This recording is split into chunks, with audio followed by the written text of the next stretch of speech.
Hello, this is Mr. K's. This is 28.2b. 28.2b. China had a problem modernizing and going along with the Europeans. Japan wanted isolation also, but they knew their days were numbered. The samurai days were numbered. Matthew Perry opens up trade with Japan with the Treaty of Kanagawa, and the samurai are going to surrender their land for the good of the people.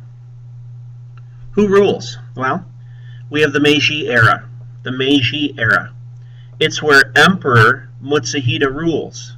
Remember, the emperor reigns, but he does not rule. Here, he gets a chance to call the shots. Matza Hito is going to rule, as I said before. 45-year, you can put down 45-year reign with modernization as the goal. A 45-year reign with modernization as the goal. Here, Westernization and industrialization are copied. Westernization and industrialization are copied. The Japanese understood to not get run over means they have to act like the Europeans. So they do. Japan builds the strongest military in Asia.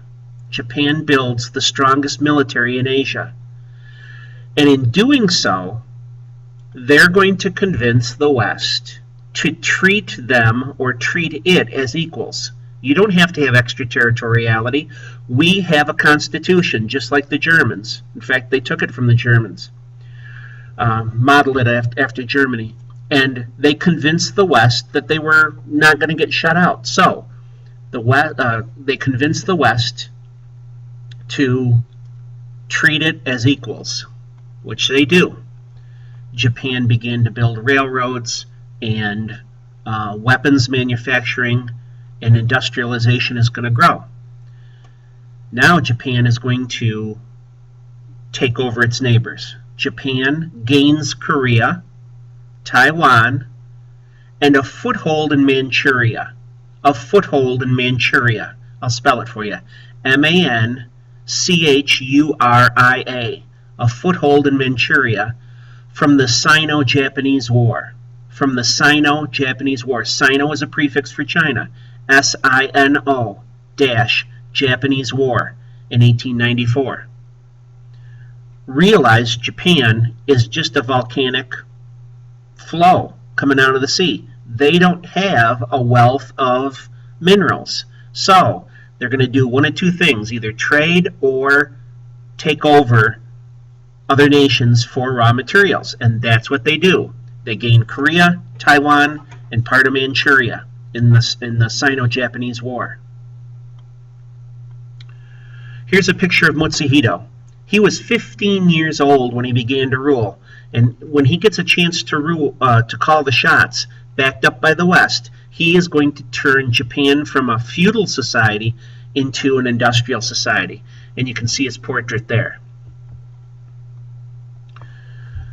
As the years go on, and we have the new century, in 1904 we have the Russo-Japanese War. Russo is a prefix for Russia. Japan and Russia are going to fight. There's a quarrel over Korea and Manchuria. A quarrel over Korea and Manchuria. What's so important about Manchuria? Well, Manchuria has a wealth of iron ore, and they're going to be able to make their war machine out of this iron ore that they import.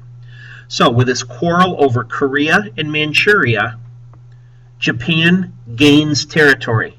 Japan gains territory. Now Russia is not that strong.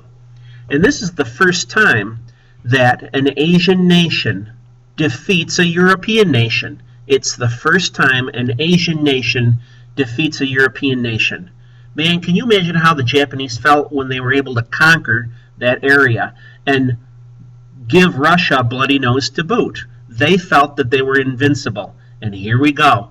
The most powerful military power in Asia is going to now invade more territory and bring back raw materials. Annexation.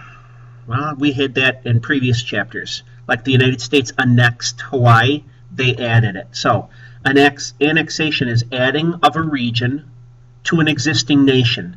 Adding of a region to an existing nation. Japan annexed Korea. Japan rules Korea brutally. Japan rules Korea brutally for about 30 years. They abuse the women and they force the men to become slaves for them to work in the mines and bring raw materials back to Japan. So Japan is a growing power, and it's not going to be stopped for decades and decades. Well, this is Mr. K's, and we finish 28.2b. Bye-bye.